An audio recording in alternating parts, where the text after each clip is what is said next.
Are you struggling to find meaning in your work? Good news is there's meaning in everything. And today we're going to be talking a little bit about finding fulfillment in work and differentiating between what fulfilling work is versus just putting food on the table. How to decipher if we're just working for the money or what the purpose really is behind that work.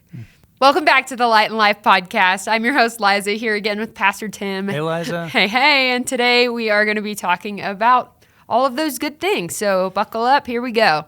Hey, Tim. How's it going? Liza, how are you doing? I'm doing well. How's the new job? New job is good. Yeah. I'm trying to get the lay of the land still. Yeah. The first week of my job, they thought that my name was Liz. Nice. So that caused a little bit of conflict in payroll and all the things, really. Nice. But we figured it out. We're doing great. How's your job? My job's good. I'm not in the first week of my job. No. Yeah, I'm not. I'm rounding like 9 years. You're a seasoned vet. I'm a seasoned vet. Wow. And it is amazing to think about the first couple of days that you're on the job and you're trying to figure out literally what am I doing? Uh-huh. Yeah. Like, what's my role here? What's my role here? Where's my name tag? Yeah. Yeah. I find out every day that I don't have access to something that I do need access to. Okay. But I'll never know until I hit that point in time. Nice. Anyway, Yeah. I know today we're talking a lot about finding fulfillment in Yeah. jobs. And I know we've heard a lot about your part-time jobs growing up in past episodes, but how did you know that you wanted to be a pastor? That took a while. Yeah, that took a while because I didn't know that. Honestly, I never had a pastor in my family. I never knew a pastor really very well, to be honest. I knew young life leaders. I knew ministry leaders. So I could kind of sense that existed. Like, there's some people who do this. Like, there's people that do ministry full-time, and they raise their own money, and it took a while. I headed to college to go be a biomedical engineer. That's crazy. I didn't know that. Yeah, which did not work out at all. Yeah. And I left college with an English degree. And okay. But really, it was ministry that mattered the most to me. And it happened for me. It happened through the Army Reserve. So I entered the Army Reserve, and I started to see chaplains in place. And I was reading a biography called "Abandoned to God: The Oswald Chambers Story." Oswald Chambers wrote a devotional called "My Utmost for His Highest." Oh, that's a good one. It's a really good one. Mm-hmm. It's 365 of those. He wrote a lot of those as a chaplain to British soldiers in Egypt, like daily devotion as a chaplain. So I just started getting this picture of man, I should just be a chaplain. I should be a chaplain. And I think you could actually, have a job that you could have a wife and kids, and they would be able to eat food and stuff. I just honestly, I was so in the dark about being in professional ministry, and never looked into it until I looked into becoming a chaplain. And but what I recognized along the way was that there just wasn't anything that I cared about more than helping people to know Jesus and grow in their faith. I mean, it just was so clear. Yeah. Did you take any interviews when you were leaving college? You came to Fellows, but did you Yes. do an interview thing at college where the companies come and you dress up and go meet with people? So I didn't do job fairs per se, but Yeah. I had interviews prior to, because I graduated in 2020, so I had interviews prior to COVID. And then once COVID hit, most of the places that I was interviewing with went on hiring freezes. Oh, yeah. And so it was kind of funny that Fellows just wasn't in my mind. I'm Yeah. curious, did you ever have a moment in, when you were discerning becoming a pastor, Yeah. where you're I don't know if this is for me? Well, I still didn't think that being a pastor the way I'm a pastor now was for me. Okay. I accepted first, okay, I could be a chaplain, because I'm wearing the same uniform as the soldiers. I'm running through the same trainings, going through the same distresses, and you're one with the people. Right. And that felt so important to me, like incarnational ministry. I want to be one with the people that I'm around.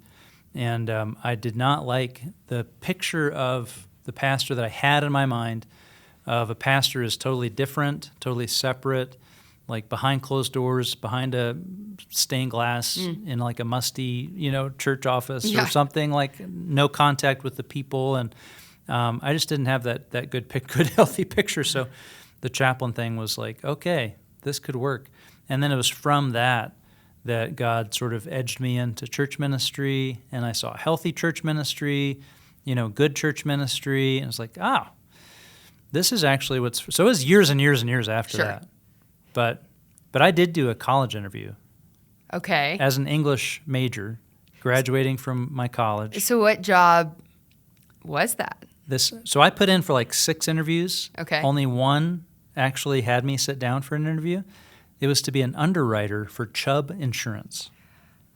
Now that is not even close to what I was expecting you to say. And I was like, what is this? And so I was learning like the history of Chubb Insurance, and like I was like, that's actually pretty interesting. It all came from like these ships that were going overseas, and like I was like, I can get interested in this. And then, but the whole thing, I sat down and talked to this poor lady, and and they had this branch that was community impact. So it was like, yeah, we do things in the community to help, people's lives get better. And I was like, that's what I'm interested in. Tell me more about that. How would I get into, like, if I was going to work for you, I think I said this, if I was going to work for you, I would want to work for that branch. Not this one. not the job. Yeah, the interview pretty much ended with her saying, this is not the job for you. Oh, that's tough. I'm sorry to hear that. I'm glad you're where you are now. I remember that day. I remember the shoes I was wearing. I remember the tie I was wearing. Do you still have them? I do not. I do not. I might have the tie. As a matter of fact, I might have the tie. Yeah. I feel like ties are dying. Ties are coming back.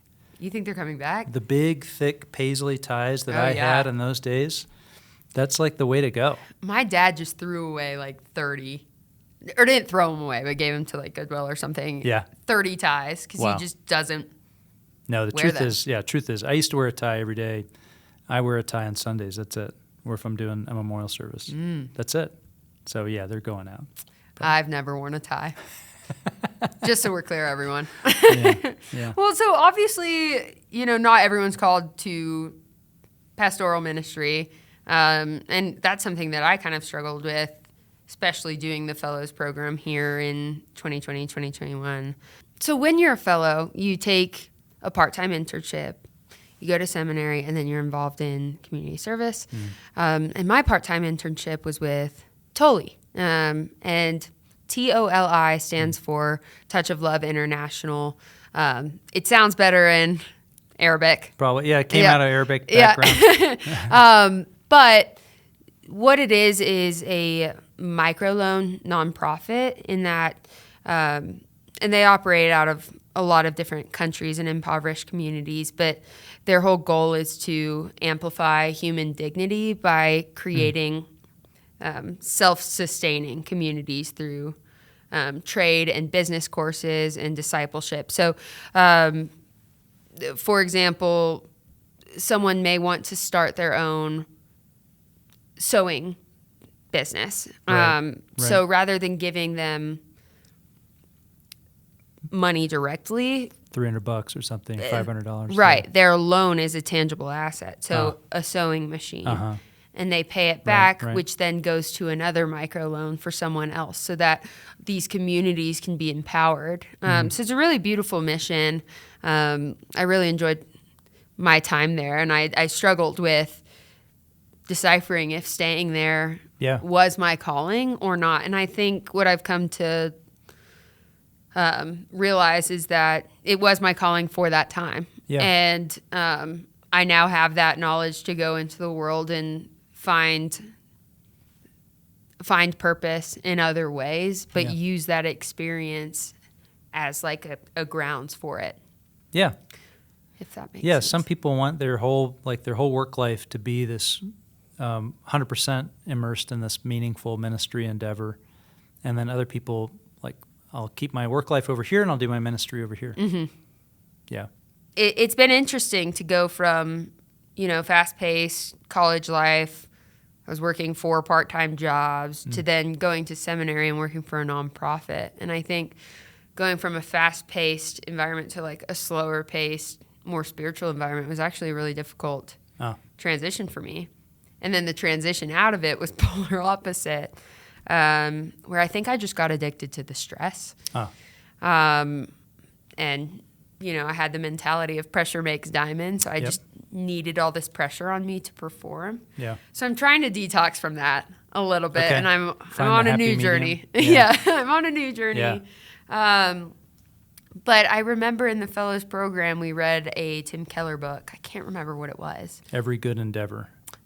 Thank you. Bingo was his name-o. And it just talked about how there's purpose in everything, every vocation, every career you can find purpose in, and it might not be bringing nations to Jesus. But you have a part in, your faith plays a big role in what you do every day, in that like you wake up knowing that there is so much more than just rolling out of bed and turning your snooze off of your alarm to, make money and then do it all over again the next day. You have personal relationships that you form with people. Obviously, that job wouldn't be an open position if it wasn't something that was needed to help an organization. I remember specifically, and I think I've talked about this in another podcast, talking about like the garbage man who comes and like that makes a real difference in the livelihood of everyone in a city. So for you, how much do you need to know that your job, your work, is making the right difference in the world? Because some people, it's like, I have to know that 100%. Like, I have to know that there's nothing that I do that isn't making positive difference in the world. Other people, it's like, I don't need to know that at all. Like, I need to know that my job provides a good income and that I have the gifts to do it. And then I'm going to go make a difference in the world at my church or, at Tolly or, in volunteer ministry. But they don't have to overlap at all. Like, in fact, I don't think I want that. But it seems like in more and more, I hear from people your age and younger, like, I need my work to be making the right kind of difference in the world. Sure. I think I've let go of that a little bit. Okay. Because I was putting a lot of pressure on myself to, like, be some mover and shaker. And I think the more I ponder this, actually, and I was struggling with it in searching for new jobs. I don't need to make a difference in the world large scale, but I need to make a difference in the lives of the people around me. Okay. And some people don't even want to do that. They want to work and come home, and that's that. But there's still meaning in everything, regardless of what the tasks at hand are. I think for me, I just want to be love to anyone. You never know who you're going to run into in a given day. I work in a remote environment, so it's kind of funny that the people that I actually work with, I've only met on a screen. Wow. But those meetings can get pretty monotonous. And so bringing a little flavor to people's day, I think, is something that I'm perhaps gifted at. And just finding little happies throughout the day where I can make a difference in my direct sphere of influence. It doesn't have to be, which then, has a greater impact, right? If you're loving to someone, that could change the whole outcome of their day. Right. And, it's a chain reaction. But I was putting too much pressure on myself to have a global impact in a very tangible way. This was a secular job. Like, this was not a ministry job. When you're talking about having a global impact? Oh, no, I'm just saying when I was job searching, yes. But my previous job was a secular job. But I wanted to have,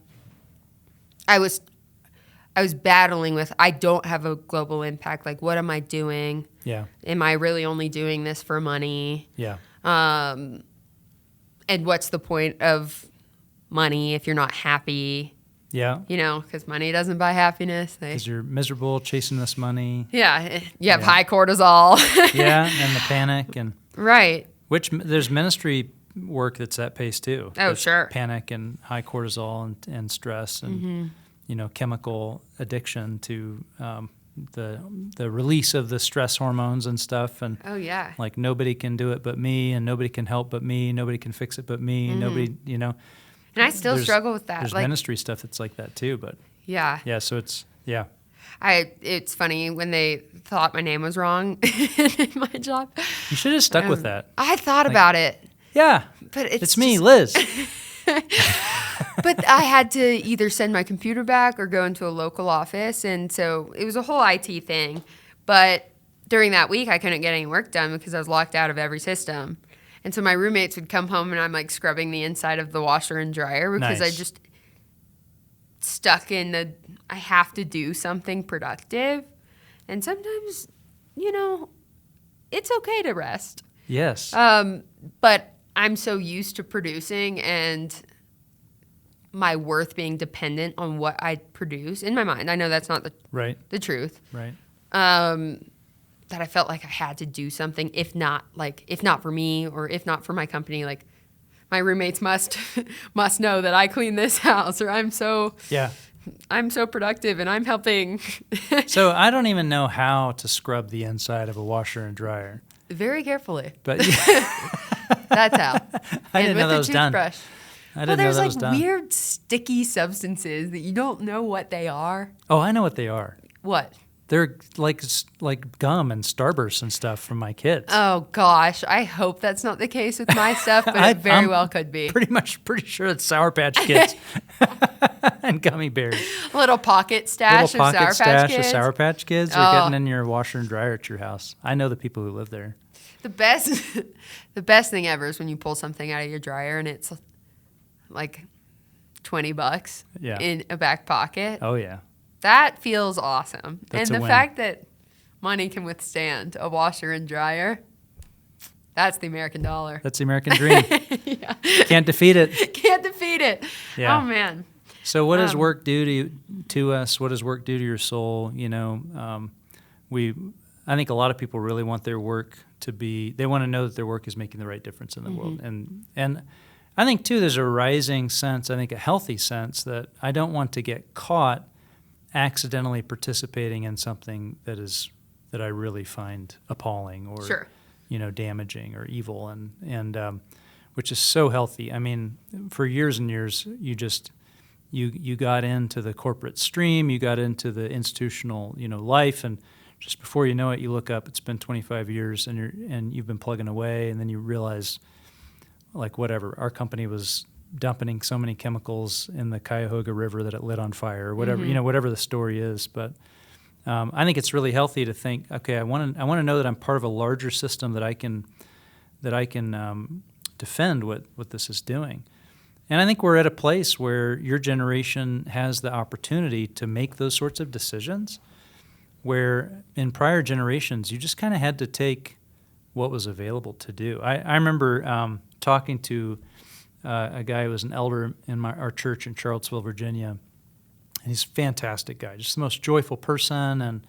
And whenever someone would say, like, think about the kind of Christian you want to be when you're 65, 75, it's like, I want to be like that dude, because he's just really happy and he's generous with his church, and he wound up being the leader of like 200 people for GE, and at this GE not a plant, it was a GE thing in Charlottesville. Yep, got it. I think got it. And but he's like in charge of all of them. And like, how did you get there? And I said, so I was counseling a lot of young people in the business school and in the law school and in the graduate school. I was a campus minister at the time, and so I had a lot of people like, how do I make this decision? Do I go do investment banking on Wall Street, or do I start, like do I start a little financial firm in my hometown, and help churches? And It's like, well, I don't know. So I was asking him, how did you get your first job? How did you get on this gig? And he said, well, I was done with high school, and there was one job in town. Okay. And that job, easy does it. That job was to screw in vacuum. I'm gonna not even know what to call it. Like back in the days when like a television had like these vacuum circuits that you had to screw in like a light bulb. That was his job. Okay. Like he goes, okay, I'm gonna screw in like 25 of these things, or whatever a day. That was his job. And he said, so there's one job in town. I applied for it. I got it. I did my best. And every day I went and I did it as if I was doing it for the Lord. Next thing you know, they asked me run this team. Next thing you know, they asked me run this shop. Next thing you know, they're asking me run this whole division. Wow. And that's how I got, where I am. That's cool. So it's like, that's really wonderful. It gives me no help and that you didn't really have no discernment. Right. It's like, it was like, do you want to eat or no? Well, so that generation was just like, here's an opportunity. I'm going to take it. I'm going to do my best, which I think for your generation, for our generation, it has been much more like, I've got to select between options. Mm-hmm. So I need to have some wisdom, some power of discernment within me. Right. Because I do have options. Well, I think one of those discernment factors too, quite frankly, is what's going to, be fulfilling to me versus financial. And a lot of times those two things don't overlap. Like if something that's really meaningful to a person, and I can give finite examples, like especially in nonprofit ministry, of like, hey, this is a really good fit for my needs and my skills, and I feel like God has gifted me in these ways. However, I'm not sure I can afford to live in doing that versus a job that I might not be as passionate about, but would be more comfortable. How do you navigate that, especially if you're in my generation and you're starting to think about, like, I want to raise a family someday, and I want to provide. And, I know a lot of that is a trust-based decision in the Lord and that he'll be with you and whatever. But yeah, that's my answer. It's like, just pray about it. No. Have you ever been to therapy and they say that? That's a tough one. I'm trying to think of my Christian counselor said that to me recently. But it's definitely good to be in a relationship with Jesus and try to follow him in your life. But I think there's so many things that you're trying to sort out. You're trying to sort out, like we've talked about, what kind of pace of work is good for my soul. I don't want to just do. I want to be. Dallas Willard said, the thing that God wants out of your life is not what you can do, but who you're becoming. Oh, that's cool. And so it isn't like God is really worried that something's not going to happen if you don't perform well. Mm-hmm. God is worried about your soul and what you're becoming. Like the stuff that frankly, the things that God is getting done to build his kingdom, he will get done in any kind of, so many different ways. Yeah. But what he's really invested in us is what we're becoming, who we're becoming. Mm-hmm. So you look at a job and you're like, okay, what's the pace of life? What's the kind of workload? Is it going to provide an income that I'm happy with? Like if you... Or just meet basic financial needs. And are you happy with that? You right. know? I mean, to be honest, it's like, would you be content with basic financial needs that allow you to live a quiet life and seek a quiet life? There's a scripture that says seek to live a quiet life, and there's an old country song about if I just have food on the table and a place to hang my hat, and then I've done my job. Like that's life. I've done my job, and I always remember that. Just like a hook to hang my hat on, and food on my table with my wife and my kids. I can't remember how it goes. I can remember singing it in my pickup truck in Charlottesville, Virginia. I had a pickup truck, which I still miss. That's awesome. And I can still remember singing that song because that was definitely the stage of life I was at. It was just like, that's about what we got. Like I got a hook to hang my hat on. That's about it. And I got a pickup truck that I slammed into a fire hydrant. But that's a story for another time. And but I had just enough, Mm-hmm. Like the dog had food, the kids could go to the doctor, like Abigail's, more could you ask for? You got a roof over your head and a place to hang your hat. Mm-hmm. So can you be content with that? Or I had a kid who he was in my youth group, and we took him on as an intern when he was in college, like a ministry intern. It's like, you're good at this, man. Like, people follow you, you teach well, you preach well. And he went through a discernment phase of, am I going to go into Wharton School of Business, which is like up there, or am I going to go into seminary? And we were praying about it, talking about it, and he decided, I'm going to go into the Wharton School of Business because I think God is calling me to provide for ministry more than to do ministry, and I really have these gifts, and I think he's making millions of dollars. You know? My gosh! Oh, he definitely is. Yeah, he's a really sharp guy, and but I always wonder, like, how did you make that decision, and are you happy with that? But I think he is. Okay. So it's like, what am I? Pace of work, demands, kind of provision, what's right for me, for my family, for what God has asked me to do. And I think you take all those factors, you put them before the Lord, and recognize, it helps you recognize where God's calling you to be. Yeah, I guess. So what advice would you give to someone who is feeling stuck? Yeah. Maybe in a job that they feel like doesn't reflect who they are. Yeah. Yep. Asking for a friend. No. Because you're unstuck now. I'm unstuck. Yeah. I am unstuck. Yeah. Gosh, there's so many factors, you know. Are there people depending on you? Is God calling you to stay? I mean, just to ask that question of like, Lord, are you calling me to stay, to stick this out?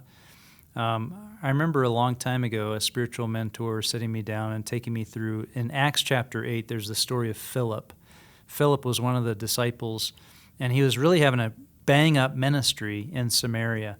And people were coming to Christ, like they were getting healed. You mean bang up in a good way? In a good way. Okay, I did not. Totally good way. Got it. Yeah. Yeah, bang up is a good term in my lexicon. You learn something new every day. And now when I hit a fire hydrant with my pickup truck, that was a bang up day in a bad way. Got it. But everything was going really well. And then what happened? God called him to go to a deserted road, like go down to a deserted road in Egypt. Okay. So, and he was transported there. And so he left this really thriving ministry to go do nothing in the middle of nowhere. And then along comes the Ethiopian eunuch who's serving Queen Candace of Ethiopia, who has just left Jerusalem, is sitting in his chariot, reading Isaiah, doesn't know what it means. Philip climbs up next to him, like, are you interested in what that means? Because I think I could help you, and gives him the gospel, leads him to Christ, takes him out of the chariot, baptizes him right there by the side of the road. That's the beginning of the church in Africa, is that moment. So the point there was my mentor, he said, whatever God's got you doing, do it as for the Lord to the best of your ability until he calls you somewhere else. And when he does, trust him. And it's like, that sounds like maybe a cop-out, like just do what Jesus tells you to do, but there's so much to that as well. It's as simple as that in a way, saying, Lord, what are you calling me to do? Stick it out here? Or have you opened a door that I need to follow? Wow. Thank you guys so much for listening today. That about wraps up our time. If you're struggling with finding fulfillment in your everyday work life, just stay close to Jesus. He loves you. There's so many resources for you. And there's purpose in everything. You just have to look for it. Thanks so much for listening. Tune in next time when we talk about hustle culture to kind of spoof off of this episode, or piggyback, as we like to say in the workplace. Yeah. God bless you guys. Jesus loves you. See ya.